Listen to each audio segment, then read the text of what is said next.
Hello, my name is Ethan and welcome back to another episode of Path of Exile Blight League. In this episode I plan to discuss the Animate Guardian gem, how to spawn it, what it does, what gear to provide it, including weapons, how it fits the build, what it does for us, how the mechanics work. I try to go over as much as I possibly can in today's video and I hope you guys do enjoy it. So to start off, I'd like to talk about the actual gem itself. So the gem itself is Animate Guardian. This gem allows you to raise a weapon and armor, attaching it to an invisible guardian that will fight for you. So this is my invisible, well, he's not invisible because he has armor now, but he was invisible. And so you can see he actually physically wears the stuff you give him. It matches the staff, the helmet, the chest plate. Yeah, you see how it all matches? It's really cool. So how this actually works is you'd go to an area where you can actually drop items such as a map, or in my case I like to use Aspirant's Plaza. So what you can do is when you drop an item on the ground, like the Magistrate, the Mask of the Tribunal, when you hold A, you're actually able to select the item, like hover over. You can even do it with corpses. You can, when there's a corpse on the ground, you see how I can see the name of the corpse when I hold A? And so this helps you to raise specters. You could have the specter and then click R to raise it. Now in this case you would have Animate Guardian on R, and then when you hover you would click R on the Mask of the Tribunal and it'll put it on the actual dude.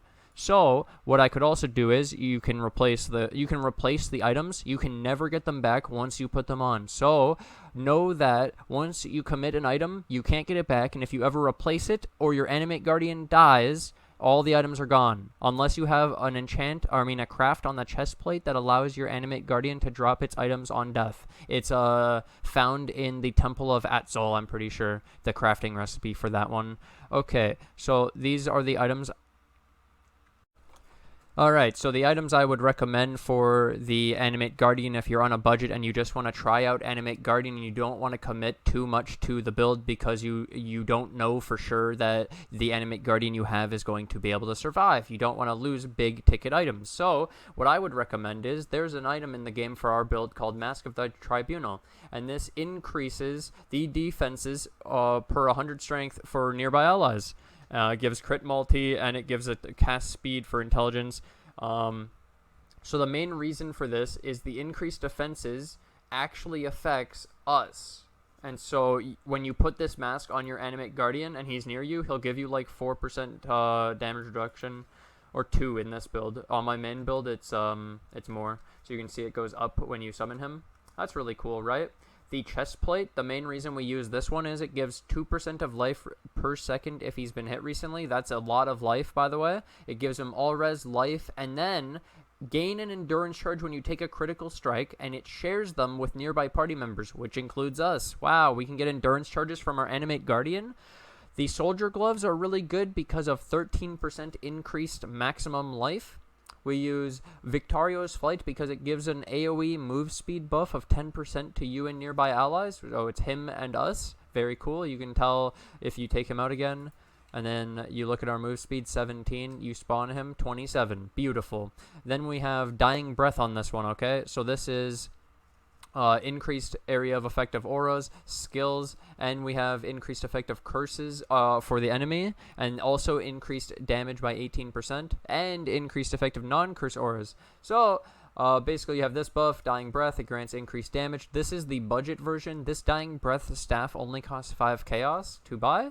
If you want an upgraded version, there's a Kingmaker's axe, which I'll go over after. And then on my main character, I have these gloves on it only because when my Animate Guardian died in a really scary Harbinger encounter in Delving, I had Meganord's Vice gloves in my storage, and I didn't have the soldier gloves, and I didn't want to go trade, so I just put these on. They're not bad because they give 100 strength, and they give the 2% of life regen per second with at least 400 strength. The Animate Guardian should be getting 750 strength from my main build and 500 in this one. So you could replace these gloves on your Animate Guardian. It's perfectly fine. The soldier gloves, like I said, are just percentage max life. Then I'll show you guys the other options. There's 2 more that I'd like to show because they're common. These are the other ones people like to use. So, okay. So we have the Learcast Festival Mask. This gives you and nearby allies 15% increased damage. So when you put this mask on your Animate Guardian, instead of Mask of the Tribunal, instead of defenses, you get offense. It's not that much, okay? It's not as much as you would think, but it is very cheap. And a lot of people like to use this. So this is one of the options. That's up to you. The other thing is, if you want to upgrade the weapon to a better one, you can get this. It's a Kingmaker's Axe, so this gives nearby allies 30% item rarity. Culling Strike makes it not stop attacking with no mana, and Crit Multi, and Fortify. This is how I get the permanent Fortify. It's my Animate Guardian. But then you run the risk of, if this guy ever dies, you've lost this 1.4x weapon. So be careful if you're going to use it. That's all I can say about that. Another question. And in this clip, I just want to show you, I just freshly logged back into my main character. Where's my Animate Guardian, you may be wondering. So when on relog, or login, you must respawn your Animate Guardian.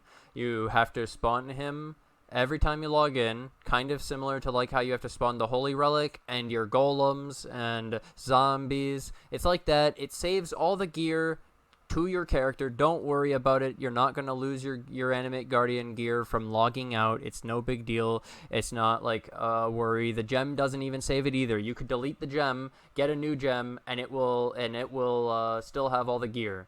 Okay, so you don't have to worry about that. People were concerned though.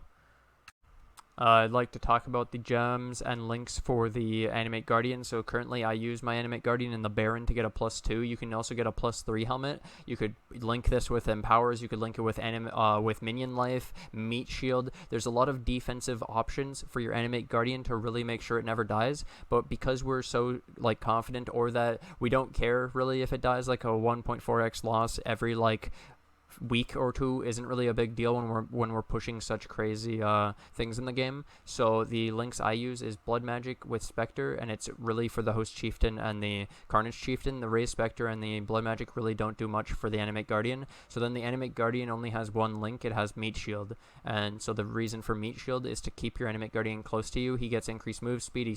He wants to stay near you. He's a defensive nature. He'll attack the monsters that come to you. He also has a chance at taunt, so he's a beautiful creature that's only made to protect you, and he's a very good addition to the build. You can see he tries his best to keep up with me. When I'm going like real fast, he does pretty well, you know. And then on the other build, he'll give me constant Fortify, and when I'm cycling, I'm slightly slowed, so it's an easier time for the Animate Guardian to keep up with me, and it's very useful in the build.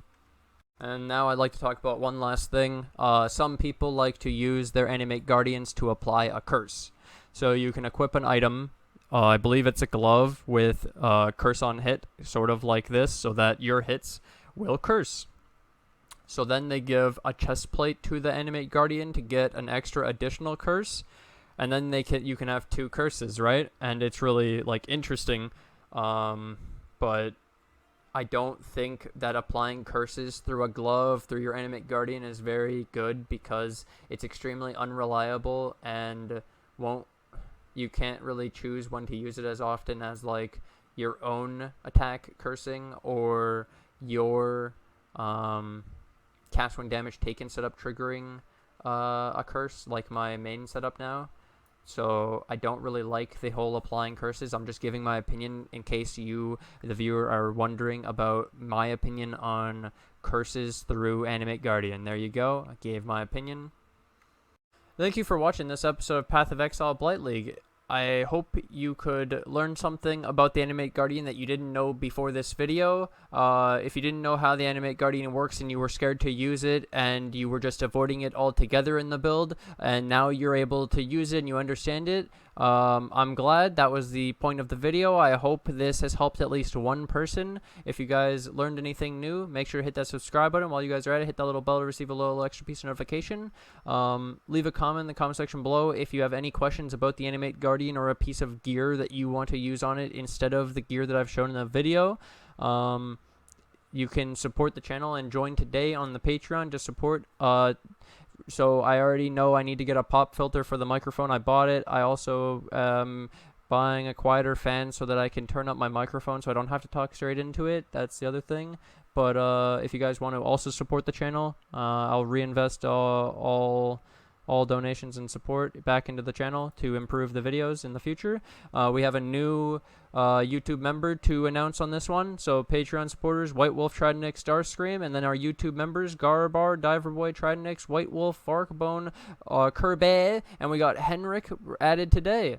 Thank you, Henrik, for joining. I appreciate the extra support, my dude. Thank you and welcome.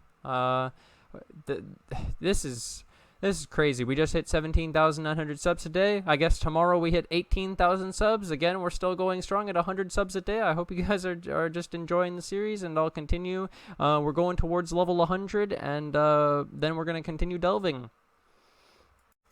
Bye.